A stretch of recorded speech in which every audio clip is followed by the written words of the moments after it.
ടീച്ചറെ ടീച്ചറുടെ ക്ലാസ്സിലെ സ്റ്റുഡന്റ് അല്ലേ അമീൻ? അവന്റെ സിസ്റ്റർ അല്ലേ അമീറ? അതെ. എന്താ ടീച്ചറെ? അല്ല ടീച്ചറെ, മിനിഞ്ഞാന്നാ അവരുടെ മുത്തശ്ശി മരിച്ചത്. സംസ്കാര ചടങ്ങ് നടന്നത് ഹിന്ദു ആചാരപ്രകാരവും. കുട്ടികൾ അവരുടെയാന്നാ പറയുന്നത്. പക്ഷേ കുട്ടികളുടെ പേരും നോക്കി. നിങ്ങളുടെയൊക്കെ പാർട്ടിയുടെ കണ്ണും കൊണ്ട് നോക്കിയാ അങ്ങനെയൊക്കെ തോന്നുള്ളൂ ടീച്ചറെ. ടീച്ചർക്ക് അവരുടെ ഡീറ്റെയിൽസ് തരാൻ പറ്റൂ? ആ രണ്ടാമത്തെ രജിസ്റ്ററിലുണ്ടാവും.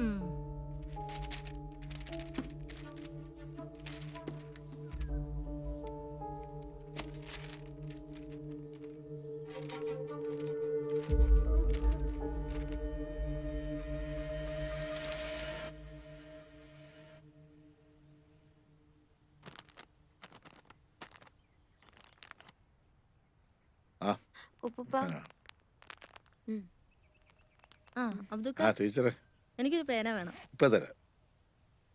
അമീനെ ഇന്ന് ക്ലാസ്സിൽ കണ്ടില്ലല്ലോ, മോളെ കണ്ടില്ലല്ലോ. അവന് തീരെ സുഖമില്ലാന്ന് പറഞ്ഞു. വയ്യെങ്കി പോകണ്ടെന്ന് ഞാനും പറഞ്ഞു. നാളെ മുതൽ ക്ലാസ്സിൽ വരണോട്ടോ, കേട്ടോ മോളു? ശരിയെന്നാ.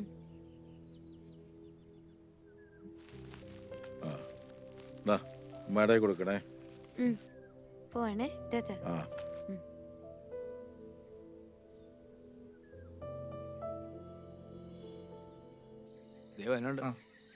എന്താ ടീച്ചറെ പോയ കാര്യം? അതെ, രമേശയുടെ മോളുണ്ടോ? അമ്പലം വരെ പോയതാ. പോരും ടീച്ചർ ഓഫീസിലേക്ക് ഇരിക്കും.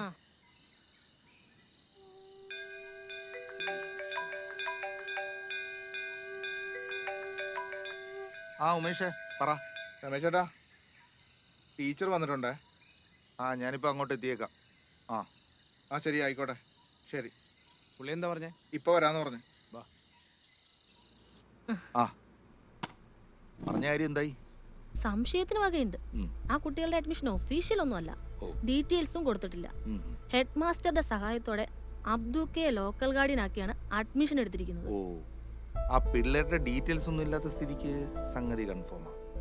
പിന്നെ ആ സ്ത്രീ മരിക്കുന്നവരെ പിള്ളേരെ സ്കൂളിൽ വിടുകയും ചെയ്തിട്ടുണ്ട്. ഇപ്പൊ സ്കൂളിലോട്ട് പോകുന്നുമില്ല. അയാൾ ആ കുട്ടികളെ മതം മാറ്റിയെന്ന് തന്നെയാണ് എനിക്കും തോന്നുന്നത്. ആ പിള്ളേര് കേരളത്തിന് പുറത്തുനിന്ന് വന്നാണെന്നല്ലേ അറിയാൻ കഴിഞ്ഞു. ഞാനിതിലൊരു സാധ്യത കാണുന്നുണ്ട്. നോക്കട്ടെ, സമയമോ പറയാം. അപ്പോ ശരി ടീച്ചറെ, പോയിട്ട് ഇത്തിരി ധൃതിയുണ്ട്. അമ്പലത്തിലെ തിരക്കിനിടെ ഇറങ്ങിയതാ. ശരിയെന്നാ, പോട്ടെ. പൗരത്വ നിയമം പാസ്സാകുന്നതോടെ അനധികൃത കുടിയേറ്റം തടയാനാകുമെന്ന് കേന്ദ്ര ആഭ്യന്തര മന്ത്രാലയം. ഇതിനുവേണ്ടി സംസ്ഥാനങ്ങളിൽ ദ്രുത പരിശോധന നടത്തി വരുന്നു. കേരളവും തമിഴ്നാടും ഒഴികെയുള്ള സംസ്ഥാനങ്ങൾ ഈ നിയമത്തെ അനുകൂലിക്കുന്നു. അല്ലെങ്കിൽ നമ്മുടെ സർക്കാർ ഇതൊന്നും അനുവദിക്കില്ലെന്ന് എനിക്കറിയാം. സർക്കാർ സ്ട്രോങ് ആയിട്ടൊന്നും യാതൊരു കാര്യമില്ല എന്റെ രാമേട്ട. അബ്ദുക്ക ഉള്ള നേരത്ത് പെട്ടിയും കിടക്കാൻ ബാക്കിയാ നോക്ക്. വല്ല പാകിസ്ഥാനിലേക്കോ ബംഗ്ലാദേശിലേക്കൊക്കെ പോകേണ്ടി വരും. നിന്ന് ചിലക്കാതടൂ. നിന്റെ അപ്പൂപ്പൻ കുമാരന്റെ കാലത്തിന് മുന്നേ എന്റെ വാപ്പയൊക്കെ ഇവിടെ ഉണ്ടായിരുന്നു. ഞങ്ങളുടെ ചോരയും നീരും കൊടുത്ത് നേടിയതായി നാടിന്റെ സ്വാതന്ത്ര്യം. ഇങ്ങനെയും പറഞ്ഞോണ്ടിരുന്നോ? ഇങ്ങനെ പറഞ്ഞ പലരും അങ്ങ് നോർത്തില് അനുഭവിച്ചുകൊണ്ടിരിക്കുക, അറിയോ? വാർത്തകളൊക്കെ കാണണ്ടല്ലോ അല്ലേ? ചുമ്മാ നിന്ന് ചിലക്കാതെ ഒന്ന് പോടാ അവിടുന്ന്. നിങ്ങളോടാന്നും പറഞ്ഞിട്ട് യാതൊരു കാര്യമില്ല രാമേട്ടാ. നിങ്ങൾക്ക് അതൊന്നും പറഞ്ഞാൽ മനസ്സിലാവില്ല. നീ ഇതവിടെ പോയി കിടക്കുമായിരുന്നു. ഞാൻ ആ രമേശ് ചേട്ടന്റെ അടുത്തൊന്ന് പോയതായിരുന്നു. എന്നാ വാ. ഇവന്മാർക്ക് ഇത് എന്നാത്തിന് കിടന്നെ ചേട്ടാ?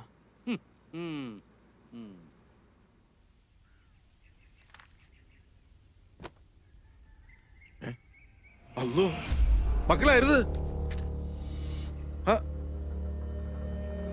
അവിടെയായിട്ട് കത്തിക്കരുത്. അടുത്ത് വണ്ടി കിടക്കുന്നുണ്ടില്ലേ? അതിലെങ്ങനെ തീ പിടിച്ചാൽ അത് മുഴുവൻ കത്തിപ്പോവുകയല്ലേ? കത്തും കത്തും മക്കളെ, എല്ലാം കത്തിപ്പോവും. കത്തിക്കല്ലേ, അങ്ങനെ ചെയ്യരുതെന്ന് പറഞ്ഞില്ലേ? അതിലെന്താണ് മോനെ രസം? നമ്മൾ മറ്റൊരാളുടെ സ്വത്തോ ജീവനോ നശിപ്പിക്കാൻ പാടില്ല. നമ്മൾ ഈ ദുനിയാവി ജീവിച്ചിരിക്കുന്നിടത്തോളം കാലം മറ്റുള്ളവർക്ക് ഉപകാരം ചെയ്യാനാണ് പഠിക്കേണ്ടത്.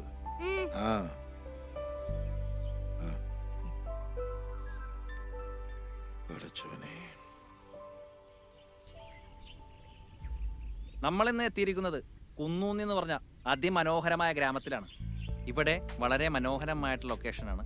നല്ല ഫോഗും മഞ്ഞും കാണാൻ തന്നെ വളരെ രസകരമായിട്ടുള്ള ഒരു ലൊക്കേഷൻ തന്നെയാണിത്. നല്ല സ്ഥലം കൊള്ളാം. കുട്ടികളൊക്കെ നടന്നു വന്നിട്ടുണ്ട്. ഇവിടെ അടുത്ത് സ്കൂളൊക്കെ ഉണ്ടെന്ന് തോന്നുന്നു. സൈക്കിളിനെടുത്തുമ്പോൾ ഉണ്ടല്ലോ. ഓ വാവ്, അവിടെ ഒരു വളരെ ഇൻസ്പയർ ആയിട്ടുള്ളൊരു സംഭവം നടന്നിട്ടുണ്ട്. നമുക്ക് ആ കുട്ടിയെ ഒന്ന് പരിചയപ്പെടാം. നീ എന്തിനാ വേസ്റ്റ് എടുത്ത് ബാഗിൽ വെച്ചത്? ഇങ്ങനെ വേസ്റ്റ് ഒന്നും വഴിയിടരുത് എന്നല്ലേ രമ്യ ടീച്ചർ നമ്മളടുത്ത് പറഞ്ഞിട്ടില്ലേ? എന്റെ പേര് ഷെറിൻ എന്നാണ്. ഞാൻ യാത്രാ ബ്ലോഗൊക്കെ ചെയ്യുന്ന ആളാണ്. മോളുടെ പേരൊന്ന് പറയോ? എന്റെ പേര് അമീർ. അമീറ. അപ്പോ അമീറ എന്ന് പറഞ്ഞ ഈ കുട്ടി മോള് ചെയ്തത് വളരെ മാതൃകാപരമായിട്ടുള്ള കാര്യമാണ്. പുതിയ തലമുറക്ക് പിന്തുടരാൻ പറ്റുന്നൊരു ശീലമാണ്. മോളെ ഏത് സ്കൂളിലാണ് പഠിക്കണേ? നമ്മളോട് കുന്നൂന്നി ഗവൺമെന്റ് ആരാണ് ഇത് ചെയ്യാൻ പഠിപ്പിച്ചത്? സ്കൂളിലുള്ള രമ്യ ടീച്ചർ. അപ്പോൾ രമ്യ ടീച്ചറാണ് കുട്ടികളെ ഇതേപോലത്തെ ശീലങ്ങൾ പഠിപ്പിച്ചത്. അപ്പോൾ വരും തലമുറക്ക് ഇതേപോലുള്ള ശീലങ്ങൾ വളർത്തിയെടുക്കാൻ സാധിക്കട്ടെ എന്ന് ആശംസിക്കുന്നു. അപ്പൊ ശരി മക്കളെ.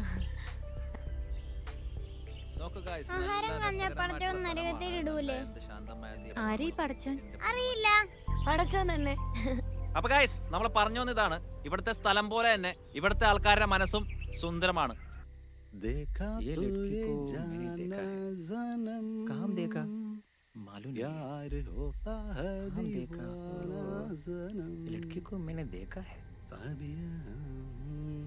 മോളുടെ പേരൊന്ന് പറയൂ. അമീറ. അപ്പോ അമീറ എന്ന് പറഞ്ഞ ഈ കുട്ടി अहमद का बेटी है ना? वो आतंकवादी का बेटी है। वीडियो में कैसे आया? हाँ, ब्लॉगर का वीडियो है। ആ ഞാനും ആ പ്രോഗ്രാം ടി വി കണ്ടായിരുന്നു. നമ്മള് കൊറേ എന്നിട്ട് ഞാൻ വീണ്ടും കണ്ടുകൊണ്ടിരിക്കുമ്പോഴാണ് അവിടെ. എങ്ങോട്ടാ? ക്ലാസ്സിലേക്ക്. അമ്മു നീ ക്ലാസ്സിൽ പോ. ഞാൻ നിന്നോടാ ചോദിച്ചത് എങ്ങോട്ടാ? ക്ലാസ്സിലേക്ക്. നീ എന്ന് മുതൽ ഇവിടുത്തെ സ്റ്റുഡന്റ് ആയത്? നിനക്ക് ഇവിടെ അഡ്മിഷൻ എടുത്തിട്ടുണ്ടോ?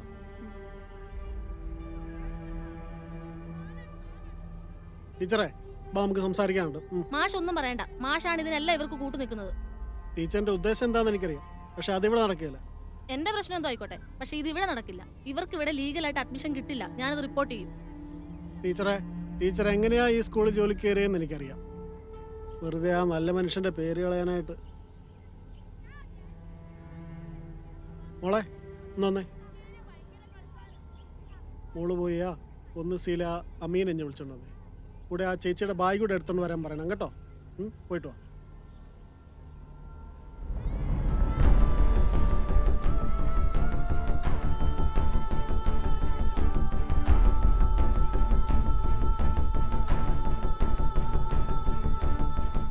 വാ മോനെ.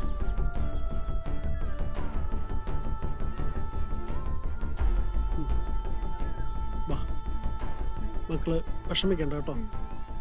നമുക്കേ ഇവിടെ ഒരു ഇൻസ്പെക്ഷൻ വരുന്നുണ്ട്. ഞാൻ അബ്ദക്കയോട് പറഞ്ഞിട്ടുണ്ട്.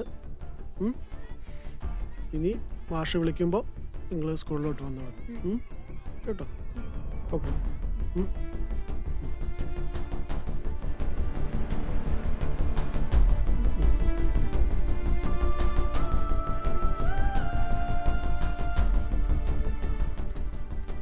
ടീച്ചർക്ക് ഇപ്പൊ സന്തോഷമായി കാണുമല്ലോ അല്ലേ?